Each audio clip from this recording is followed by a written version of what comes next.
জীবিত অবস্থায় ওমর যতটা শক্তিশালী ছিলেন, মৃত্যুর পর তার শক্তি আরো অনেক বৃদ্ধি পাবে।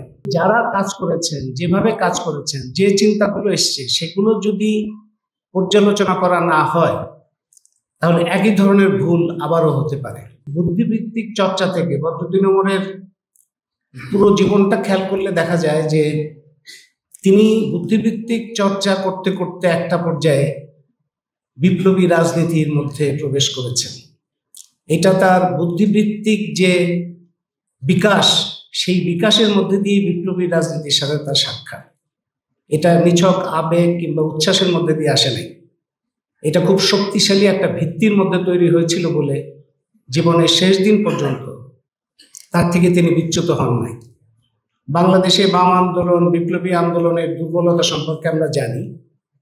এটার জন্য আমাদের সবারই দায় আছে। বাংলাদেশের বিপ্লবী আন্দোলনের এই যে পরিস্থিতি কি কারণে তৈরি হয়েছে সেটারও ব্যাখ্যা বিশ্লেষণ বদরুদ্দীন ওমরের লেখার মধ্যে আছে। আবার বদরুদ্দীন ওমরের লেখার পর্যালোচনারও দরকার আছে। আজকে আমার মনে হয় যে জীবিত অবস্থায় ওমর যতটা শক্তিশালী ছিলেন, মৃত্যুর পর তার শক্তি আরো অনেক বৃদ্ধি পাবে।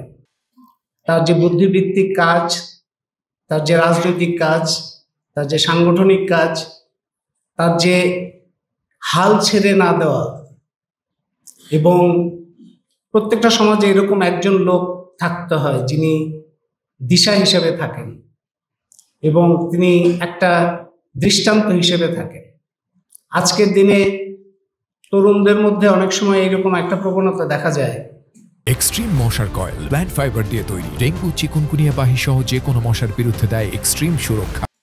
কারো মধ্যে কথাবার্তার মধ্যে এরকম একটা সুর পাওয়া যায় যে আগে কিছুই হয় নাই, আমরাই এখন নতুন করে সব করব। এর থেকে বিপজ্জনক চিন্তা আর কিছু হতে পারে না।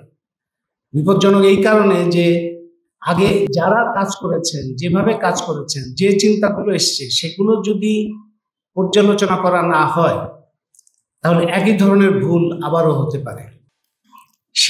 সেই জন্যই বদরুদ্দীন ওমর পাঠ করতে হবে পুরো সময়টাকে, আমাদের 52 সালের ভাষা আন্দোলন থেকে শুরু করে 24-এর গণঅভ্যুত্থান পর্যন্ত।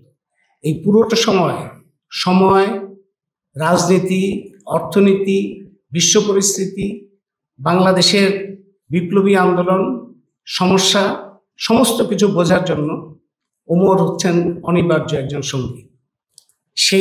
সেই কাজে ভবিষ্যতে আমরা বর্তমানে একটা গণঅভ্যুত্থানের শক্তি আমরা দেখলাম যেটা নিয়ে বদরুদ্দীন ওমর নিজেই বলেছেন। গণঅভ্যুত্থানের মধ্যে আমরা জনগণের প্রবল শক্তিকে শনাক্ত করেছি, প্রবল শক্তিকে সাক্ষাৎ করেছি। একই সঙ্গে আমরা এটাও উপলব্ধি করেছি যে ধরনের সামাজিক রাজনৈতিক সমাবেশ থাকলে প্রকৃতই একটা গণতান্ত্রিক রূপান্তর, বিপ্লবী রূপান্তর সম্ভব, তার একটা বড় ধরনের ঘাটতি আছে বলেই আজকে এই গণঅভ্যুত্থানের শক্তিকে, বৈষম্যহীন বাংলাদেশের কথা বলে যে গণঅভ্যুত্থান হয়েছে, সেই গণঅভ্যুত্থানের শক্তিকে বৈষম্যবাদী রাজনীতি, প্রতিক্রিয়াশীল রাজনীতি পুরো অর্জনকে গায়েব করে ফেলার, হজম করে ফেলার চেষ্টা করছে।